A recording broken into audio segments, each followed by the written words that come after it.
नमस्ते भारत। आप सभी लोगों के बीच में एक बार फिर से मैं उपस्थित हो गई हूं। तो निवेदन सबसे पहले मेरा वही कि प्लीज आप सब लोग इस वीडियो को लाइक कीजिएगा, अंत तक देखिएगा, शेयर कीजिएगा और साथ के साथ मेरे यानी आपके अपने चैनल ममता पेन्यूली काले उवाच को सब्सक्राइब करते हुए बेल आइकन को प्लीज जरूर हिट कर दीजिएगा, ताकि जब भी मैं लाइव आऊं, कोई रील या वीडियो अपलोड करूं तो उसकी नोटिफिकेशन आप सभी लोगों को तुरंत से मिल जाए। फाइनली मैडम प्रियंका गांधी वाड्रा की इच्छा पूरी हुई और वो माननीय सांसद बन गई। गांधी परिवार की प्रियंका 10वीं ऐसी सदस्य बन गई है जो संसद में पहुंची है। सबसे पहले नेहरू जी, फिर इंदिरा जी, फिर फिरोज जी, फिर राजीव जी, संजय जी, सोनिया जी, मेनका जी, वरुण, राहुल। ये बात बिल्कुल आपके दिमाग में भी आ रही होगी कि वरुण और मेनका गांधी ने तो कांग्रेस से चुनाव नहीं लड़ा। बात वहां से चुनाव लड़ने की नहीं है। बात यह है कि एक परिवार से इतने सारे सदस्य संसद में पहुंचे हैं और सही मायनों में इसी को परिवारवाद कहा जाता है। मैं आप लोगों को कई बार यह बता चुकी हूं कि किस प्रकार से जो राहुल गांधी का खेमा है वो बड़ा ही नाखुश है प्रियंका के इलेक्टोरल पॉलिटिक्स में आने से, और इस बात से भी वो बड़े ही बेचैन हैं, विचलित हैं कि प्रियंका अपना जो पहला चुनाव वायनाड से लड़ी उसको राहुल से ज्यादा मार्जिन से जीत गई। क्योंकि उन सबको यह लग रहा है कि प्रियंका की जो इलेक्टोरल पॉलिटिक्स में धमक हुई है वो राहुल के लिए मुसीबत बन सकती है। राहुल का जो राजनीतिक वर्चस्व है कांग्रेस में वो कम हो सकता है, और ये जो सोच है ना, अब उसके पीछे की जो प्लानिंग एंड प्लॉटिंग है वो भी दिखाई देने लगी है। आप सब जानते हैं कि कल हमारे संसद का, पार्लियामेंट का जो विंटर सेशन है वो आरंभ हो गया है और पहली बार राहुल गांधी एलओपी बने, और इस नाते कांग्रेस का जो पूरा दल है यानी विपक्षी दल है उसने पार्लियामेंट्री स्ट्रेटेजी ग्रुप की एक बैठक करी थी, और इस बैठक की सूचना स्वयं मिस्टर जयराम रमेश ने दी थी मीडिया को। उन्होंने बोला कि खड़गे जी भी उस बैठक में थे, राहुल भी थे, लेकिन प्रियंका का नाम नहीं लिया। प्रियंका जनरल सेक्रेटरी भी है कांग्रेस की और अब तो पार्लियामेंटेरियन बन गई, माननीय सांसद। उसके बावजूद इस बैठक में प्रियंका को नहीं कल बुलाया गया। हालांकि ऐसा नहीं है कि कोई बहुत बड़ी बड़ी रणनीति इस बैठक के अंदर तैयार की गई होंगी, ऐसे मुद्दे उठाए गए होंगे या ऐसे मुद्दे लिस्ट में रखे गए होंगे जिनके संसद में उठाने से देश का और जनता का भला होगा, हमारा विकास होगा ना। ये उम्मीद भी मत करना आप मिस्टर राहुल गांधी से, क्योंकि राहुल को तो सिर्फ ले दे के एक ही मुद्दा आता है, चाहे पार्लियामेंट में हो, चाहे विदेशी भूमि में हो, चाहे प्रेस कॉन्फ्रेंस में हो, चाहे चुनावी जनसभाओं में हो। वो क्या है? अडानी का मुद्दा। पर उस वाहियात घटिया मुद्दे पर भी जो भी डिस्कशन इनकी हुई होगी उसके लिए भी प्रियंका को नहीं बुलाया, यानी प्रियंका को ये एक चुनौती के तौर पर देखते हैं।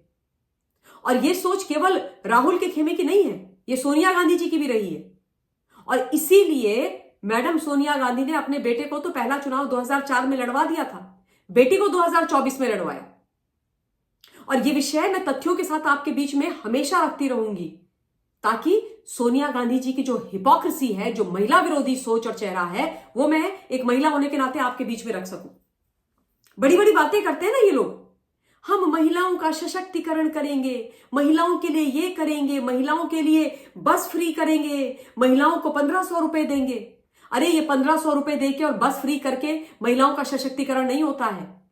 जो चीज करनी चाहिए थी, 33% रिजर्वेशन महिलाओं को राजनीति में देने का मुद्दा लेकर के आना चाहिए था, उस बिल को पास करना था, वो नहीं किया सोनिया जी ने, वो देश के आदरणीय प्रधानमंत्री मोदी जी ने किया।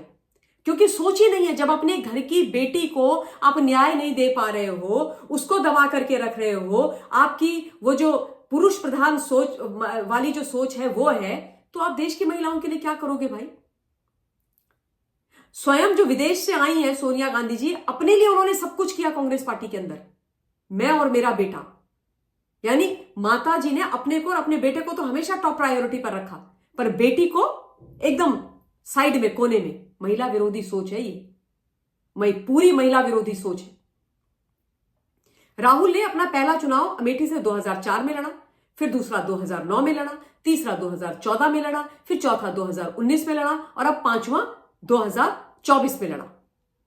राहुल के 5 चुनाव एज एमपी और प्रियंका का 2024 में पहला चुनाव 52 वर्ष की उम्र में। सोनिया गांधी जी की सोचिए आप, मैडम सोनिया गांधी जी ने 1997 में कांग्रेस पार्टी की प्राथमिक सदस्यता ली, 1998 में वो कांग्रेस पार्टी की सीधे राष्ट्रीय अध्यक्ष बन गई, और 1999 में उन्होंने अपना लोकसभा का पहला चुनाव अमेठी से लड़ भी लिया था। अपने लिए सब कुछ किया, बेटे के लिए सब कुछ किया, बेटी के लिए कुछ नहीं। 2004 में सोनिया गांधी जी ने अमेठी की जो सीट छोड़ी थी वो अपने बेटे राहुल के लिए छोड़ी, अपनी बेटी के लिए नहीं छोड़ी। और इसलिए मैं कह रही हूं कि महिला विरोधी इनकी सोच है। अपने आप ये चली गई 2004 में रायबरेली, और तब से लेकर अब तक ये रायबरेली से चुनाव लड़ती रही। अब भी जब उन्होंने रायबरेली की सीट छोड़ी और स्वयं वो राज्यसभा गई राजस्थान के खेमे से, कोटे से, तो वो सीट भी उन्होंने 2024 में अपने बेटे राहुल के लिए छोड़ी, प्रियंका बेटी के लिए नहीं छोड़ी। यह सोच है इन लोगों की महिलाओं के बारे में।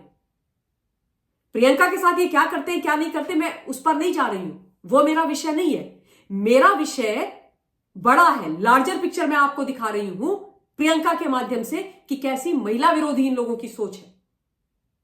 जब ये अपने घर में अपनी बेटी के लिए नहीं कुछ कर सकते, उसको अपने बेटे के बराबर ला करके नहीं खड़ा कर सकती सोनिया गांधी जी, तो देश की महिलाओं के लिए क्या करेंगी? आंखें खोलिए, जागिए।